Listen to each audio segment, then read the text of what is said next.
All right, guys, I'm going to go over some questions from the whole group. A lot of these questions have been already covered in the notes that you guys watched last night, but there's 3 different types of questions that I know give students trouble every year that I want to make sure that you see. So I'm going to go over questions from number 3, number 4, and then we're going to scooch all the way down to the special cases and just review what Vux Hoy means and how we can apply it to these questions, okay?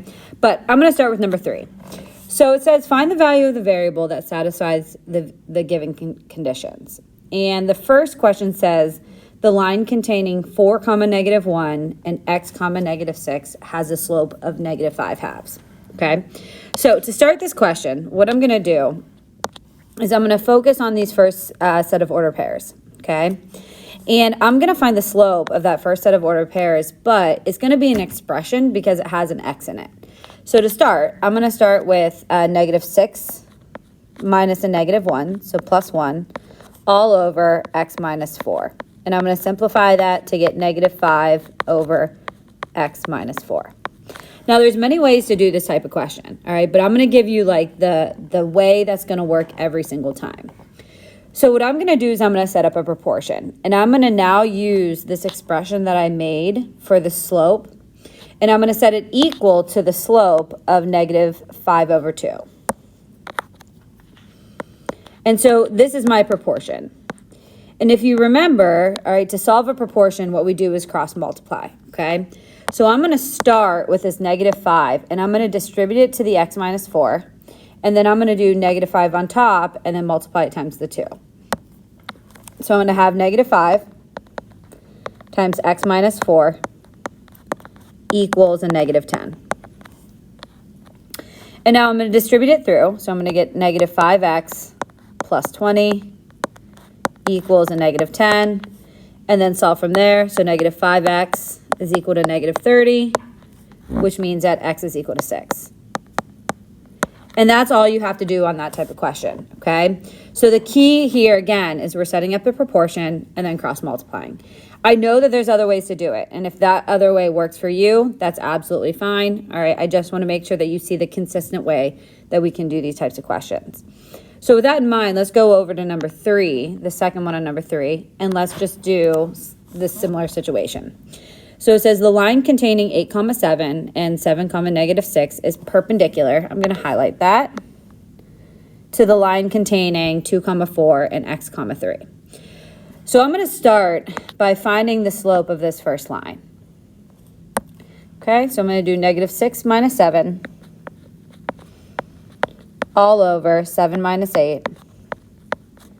And I'm going to get -13 over -1, which simplifies into 13. Now, I had you highlight the word perpendicular because I don't actually want to deal with this slope of 13. What I want to deal with is the perpendicular slope. And so what's perpendicular to 13, we know, is -1 over 13. So now I'm going to focus on the second set of ordered pairs, all right? And I'm going to find the expression for the slope for that as well. So I'm going to now get 3 minus 4 all over x minus 2.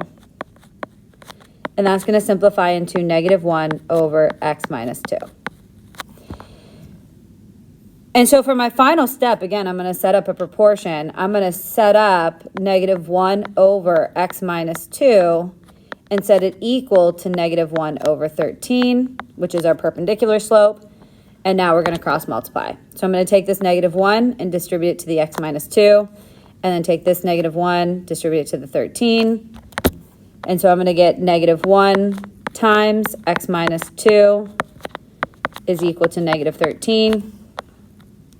I'm going to distribute the -1 through, so -1x plus 2 is equal to -13.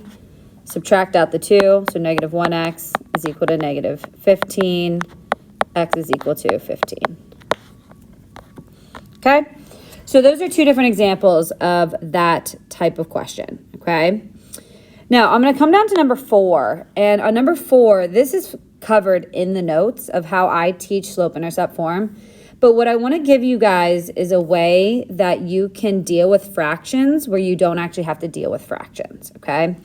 So if you remember from your notes from yesterday, all right, I actually use point slope form in order to turn it into slope intercept form. So if you remember, point slope form is y minus y1 equals m times x minus x1. And given this equation, or the information that we have, we're given the slope of -4/5 and a point of -3, -6. So what I know is this is my x1 and this is my y1. So I'm going to take a step here, and I'm going to substitute in to my point slope form, okay? So I'm going to get y minus a -6, which turns into y plus 6, is equal to -4/5 times, in parentheses, x minus a -3, which turns into plus 3. And now I'm always looking ahead, and what I look at is my diagonals, and here's what I see. And I see that this 5 doesn't go evenly into that 3. So what I know then is I'd be dealing with fractions, okay?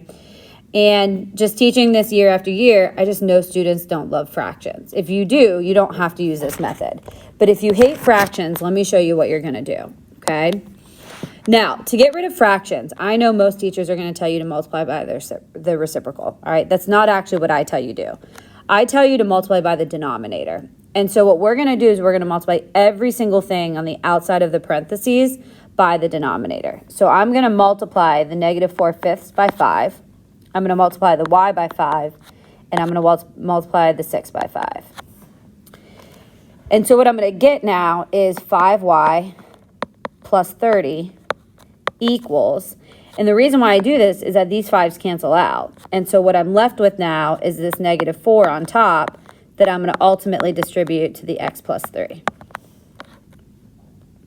So to continue simplifying, I'm going to get 5y plus 30 equals -4x minus 12. And now the goal is just to solve for y. So I'm going to subtract out the 30. So I'm going to get 5y equals -4x minus 42. And then divide out the 5. And so your final answer for this is y is equal to -4/5 x minus 42 over 5. So we're still getting fractions in our answer, but we really never had to deal with the fractions and like finding common denominators, etc. All right, when we were solving this, okay? So I'm going to pause here, and then I'm going to come back for one more video to go over the special cases, because this is always something that students really struggle with when doing these types of questions.